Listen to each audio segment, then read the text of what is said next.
gentlemen, fellow wizards, muggles. Right-wing populist parties, individuals and activists worldwide are a threat to minorities and to democracies. Side governments solve this problem. What are our definitions in this debate? We think courts should decide if these are right-wing populists using 5 criteria. The first is nativism, i.e. the scapegoating of immigrants and ethnic minorities. The second is hostility towards elites, particularly institutions like media and the courts. The third is excessive authoritarian approach to law and order. The fourth is a disregard for political correctness and truth. And the fifth, and crucially, is that because of a desire to appeal to a broad coalition of disaffected individuals, spanning the socio-political divide and often with different political desires, they often have a shallow policy agenda designed to appeal to as many people as possible. What does it look like? It looks like Trump in the US, Duterte in the Philippines, the AfD in Germany. What's our model for dealing with these individuals and groups? We would institute a range of restrictions on free speech of political parties and activists. That goes from shutting down websites and individuals which advocate on their behalf, like Breitbart or Milo Yiannopoulos, to not providing them with a platform, not reporting on them in the media or allowing them to speak in town hall events, to banning them from social media, or in some instances, being happy to ban them from contesting elections entirely. We think that's an extension of the precedent set in the banning of the neo-Nazi party in Germany and of states around the world in banning hate speech. We would note that while the unique phenomenon of right-wing populism is a problem today, were a similar problem to arise with left-wing populism, we would support this policy there too. We have 2 burdens in this debate. The first is to show you that this policy is justified, and the second is to show you that this is an effective way of dealing with the danger that right-wing populists present. With that in mind, we're bringing you 3 arguments. The first is that we combat the threat to minorities. The second is that this harms the development of solutions to the problems which lead to right-wing populists coming about at all. And the third, in Ed's speech, is how this is a fundamental affront to democracy.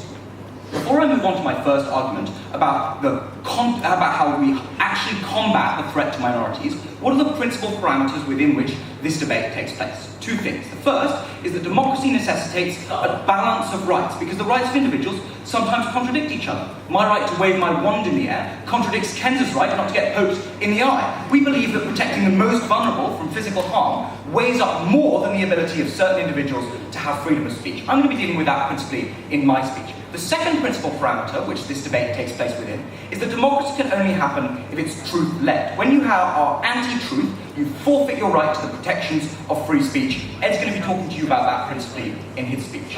Before I move on to my first argument about how we combat the threat to minorities, what exactly is this one characteristic that is so exclusive to right-wing populism? Wouldn't you end up banning a lot of other ideologies that have similar characteristics? Okay, we told you that courts are good at deciding whether things and individuals fall into certain categories. We gave you literally 5 characteristics that define right-wing populist movements. If courts decide that an individual or a group is part of that movement, then they'll ban those movements, then they'll institute these kinds of free speech protections. Not sure what they're getting at there. On to my first argument, which is about how we combat the threat to minority groups. Because right-wing populism thrives on riling people up and channeling their anger. That's because right-wing populists are overwhelmingly problem and not solution-oriented. Why? Because the reason that they're so popular is that they're able to appeal to diverse coalitions of individuals, often with very little in common.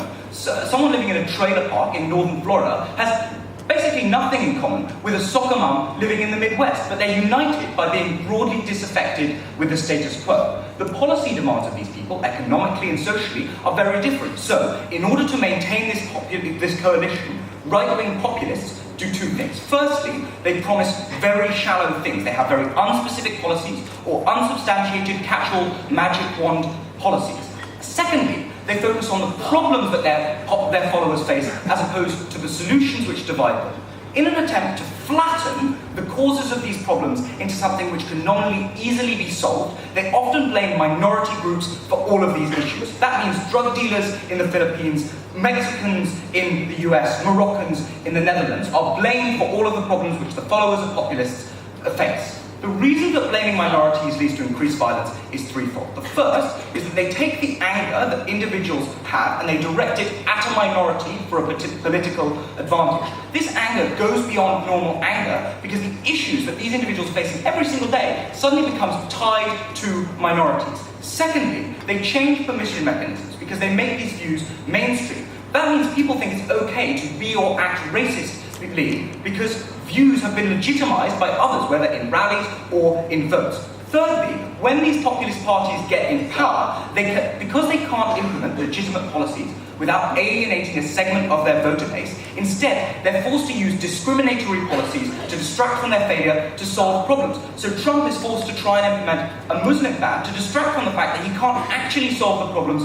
that his voters are facing without alienating other parts of his voter base. What are the impacts of this? You create a society where minorities live in fear. Fear of being attacked, fear of being spat on their way to school, fear of not being able to get a job because they're discriminated against in interviews. In extreme cases, their freedom of movement is restricted when they're too afraid to leave their homes. Look, we don't think it's surprising that in the aftermath of the Brexit vote, hate crimes went up 40%.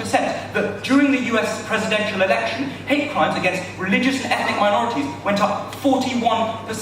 That's not surprising, and our policy solves this by reducing the ability of right-wing populists to spread their hatred.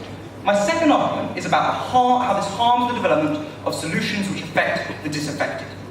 Look, we think there's a legitimate debate to be had over some of these issues, right? We think that disaffected people's concerns unquestionably should be listened to, and there's a conversation that we should have about, for example, how undocumented workers are able to undercut wages. Why does the free speech of right-wing populists actually undermine that debate? Two reasons. First, because it drags politics to the right-wing populist gutter. Because right-wing populists try to take chunks out of the voters of centrist parties by doing things like scapegoating minorities. Those centrist parties are forced to move to the right in order to try and keep hold of those voters. The DPP in Denmark was able to pull the Danish Liberal Party right to the point when a party that previously was pro-immigration and asylum seekers ran on a platform of explicitly limiting the number of asylum seekers able to come into that country. The second way that they distort the politics and they harm the development of solutions is because of a lack of nuance in the language that these politicians use. Populist candidates use charisma and shocking language to get free airtime and to show themselves to be saying what the people are thinking. Other parties, in order to compete, are forced to also use shock tactics. So One Nation in Australia was able to change the debate on immigration to the point when the yellow peril was a phrase that was actually commonly used. We think you can't have a proper political debate when the language that you're using is unnuanced, when you're conflating asylum seekers and refugees and immigrants in a way that only populist parties force politics to do. On our side of the house, we're able to escape the noise of populism, we're able to rise above the din, and we're able to have a conversation between centrist politicians which leads to actual nuanced, legitimate solutions to these problems. In Canada, they were able to have a nuanced conversation about immigration free from the noise of populists, which means they were able to impose an immigration policy that is actually fair and that actually helps the individuals on the ground. Because Team England is the side which protects minorities and actually helps solve the issues which lead populist parties to come about in the first place. I beg you to propose.